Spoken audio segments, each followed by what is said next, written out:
Christians. In the book of Ecclesiastes, chapter 2, verses 18 through 23, we read the following. Solomon says, I hated all the things I had toiled for under the sun, because I must leave them to one who comes after me. And who knows whether that person will be wise or foolish. Yet they will have control over all of the fruit of my toil, into which I have poured my effort and skill under the sun. And he concludes that this too is meaningless. And then he says, so my heart began to despair over all of my toilsome labor under the sun. For a person may labor with wisdom and knowledge and skill, and then they must leave all that they own to someone else who hasn't worked for it the way he did. Someone who feels entitled. This too is meaningless and a great misfortune, according to Solomon. He says, what do people get for all of the toil and anxious striving which they labor under the sun? All their days, their work is grief and pain. Even at night, their minds do not rest. Solomon says this too is meaningless. In this particular trial of Solomon, in what weighs heavily on so many Christians is what happens to his legacy that he has built. He is speaking about the fruits of his labor, which were built through wisdom and knowledge, his wisdom and knowledge. And perhaps he may even also be including his other providential gifts. Regardless, he is concerned where the fruits of his labor will fall. Who will have them? How will they manage them? Whether or not they will fall into worthy hands,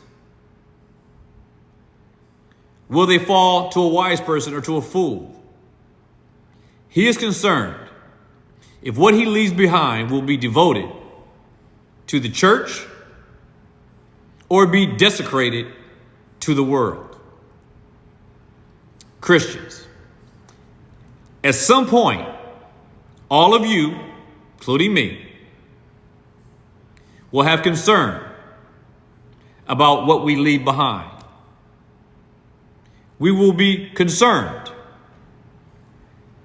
as to whether or not it will be left into good hands or whether it will be left into the hands of a fool. But we have to also ask ourselves this: what have we done with what we were given?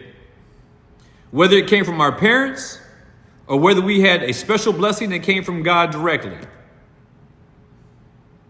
What have we done, or what are we doing with the gifts that he has given us? Have we devoted our gifts to the church, or are they being desecrated to the world? I know a lot of Christians, as I'm sure a lot of you know. They like to make excuses for using their God-given talents or their wealth that has been handed down to them from someone else, a family member or whoever. Using these blessings, not for the furtherance of the gospel or the glory of God, but we are desecrating these gifts by trying to make gain from them in this world. I'll give you a good example. These people who are born with this gifted talent to sing. And I've heard countless numbers of great singers since I was young until now. They go to these award shows and they win these Grammys and these Academy Awards and these, all these American Music Awards. And I can't tell you how many times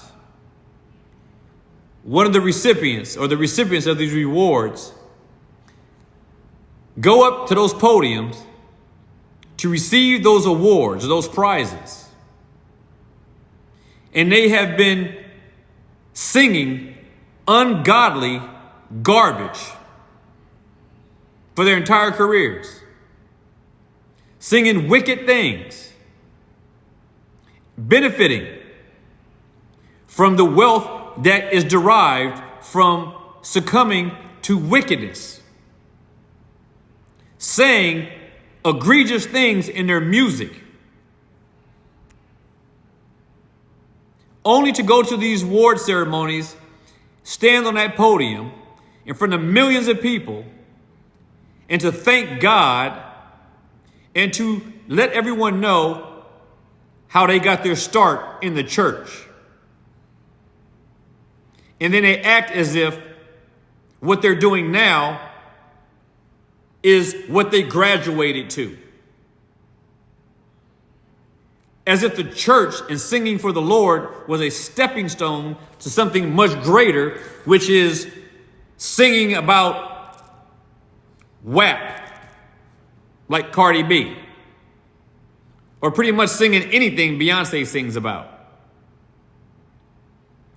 All these rappers, all these entertainers that talk about how they're so thankful to God for the wicked content that they have created and put out there in the world to poison the minds and hearts of impressionable souls. They will receive their reward. If you are one of these, you will receive your reward. We have to guard our hearts at all times and to see to it that whatever we have been given by God, that we understand we were given it by God. And we were given it by God for use in promoting His glory, not our own. We were given gifts of God, by God, to promote His fame, not to build our own fame. All those people, and listen, I'm not innocent in this. None of us are innocent in this. But there comes a point where it becomes impossible for you to turn around and set things aright with the Lord and to find yourself ultimately rejected of Him because you were too overwhelmed with building your barns to store all of your stuff instead of serving God and promoting His glory and promoting His fame. Take a lesson from Solomon and contemplate these things. See where you land on this. See where your loved ones land on this. And may you all be provoked and persuaded.